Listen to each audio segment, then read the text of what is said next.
நண்பர்களே எல்லாருக்கும் வணக்கம். நாளைக்கு எலெக்ஷனு. எல்லாரும் மறக்காம போய் ஓட்டு போடுங்க. தயவு செஞ்சு எங்க அம்மா சொல்றாங்க, எங்க அப்பா சொல்றாங்க, எங்க தாத்தா சொல்றாங்க, எங்க பாட்டி சொல்றாங்க அப்படின்னு சொல்லி யாரும் போய் ஓட்டு போடாதீங்க. உங்க மனசாட்சி யாருக்கு ஓட்டு போடணும்னு தோணுதோ அவங்களுக்கு ஓட்டு போடுங்க. சிந்திச்சு ஓட்டு போடுங்க. ஓட்டு காசு வாங்க வேணாம் அப்படின்றத எங்களோட விருப்பம். ஆனா அந்த காசு நம்மளோட காசு தான். அந்த காசை நமக்கே தெரியாம நமக்கே குடுக்குறாங்க. ஆனா அது நம்ம காசுன்னு உங்களுக்கே தெரிய மாட்டேங்குது. அப்படின்றப்போ அது என்ன பண்றது?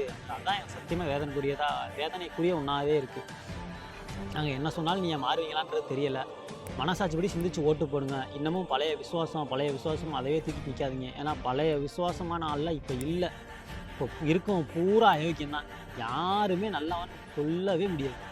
இங்க என்ன ஒரு முக்கியமான விஷயம்னா, அந்த ஓட்டு காசு குடுக்குறது, நம்ம மக்கள சுயமா சிந்திக்கவே விடக்கூடாது. இதுதான் உங்களோட முக்கியமான பிளானு. நீங்க சுயமா சிந்திச்சுட்டா அவங்க எப்படி ஆட்சி நடத்துவாங்க? இது இன்னமும் புரிய மாட்டேங்குது யாருக்குமே. நம்ம சொன்னாலும் உங்களுக்கு புரிய மாட்டேங்குது. கொஞ்சமா சிந்திச்சு பார்க்குறீங்களா? அது யாரோட காசுன்னு உங்களுக்கு தெரியுமா? தெரியாதா? உங்களுக்கும் தெரிய மாட்டேங்குது. ஒருவேளை நாங்க எடுத்து சொன்னாலும் அதுவும் உங்களுக்கு புரிய மாட்டேங்குது. ஏன் இப்படி? அந்த காசு நீங்க கட்டுற வீட்டு வரி, கொலா வரி, சொத்து வரி, வருமான வரி, அந்த வரி, இந்த வரி, புதுசு புதுசா வரி போட்டு அந்த வரி பணத்த கவர்மெண்ட்டுக்கு சரியா குடுக்காம, அத இவங்க கொள்ளையடிச்சு, அவங்களுக்கே தெரியாம குடுத்துட்டுருக்காங்க. அவங்களுக்கே தெரியாம இல்ல, தெரியும். எல்லா கவர்மெண்ட்டுக்கும் தெரியும். ஆனா இவ்வளோ ரைடு நடக்குதுல்ல, தமிழ்நாடு முழுக்க ரைடு நடக்குது. அப்புறம் எப்படி மக்களுக்கு காசு போய் சேருது?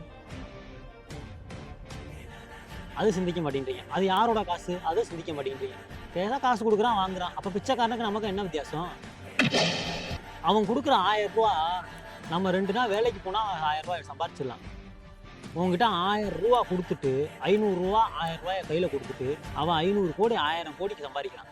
அது தெரிய மாட்டேங்குது உங்களுக்கு. கேள்வி கேட்க தைரியம் கிடையாது. ஒருவேளை நான் கேள்வி கேட்டாலும் அதுக்கு சப்போர்ட் பண்றது கிடையாது. இப்படி இருந்தா என்னைக்கு தமிழ்நாடு முன்னேறும்? தயவு செஞ்சு சிந்திச்சு ஓட்டு போடுங்க.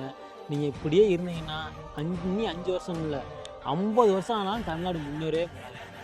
நாசமா தான் போகும். ஓப்பனாவே சொல்றேன், நாசமா தான் போகும். சிந்திச்சு ஓட்டு போடுங்க.